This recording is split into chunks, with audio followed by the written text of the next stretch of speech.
WTAP looks back on this day in history in today's We the People, celebrating 250 years.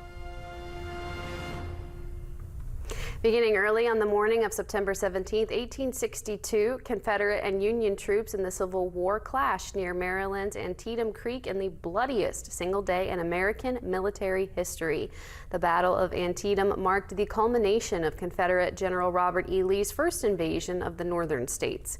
Guiding his Army of Northern Virginia across the Potomac River in early September 1862, the general daringly divided his men, sending half of them under the command of General Thomas Stonewall Jackson to capture the Union garrison at Harper's Ferry.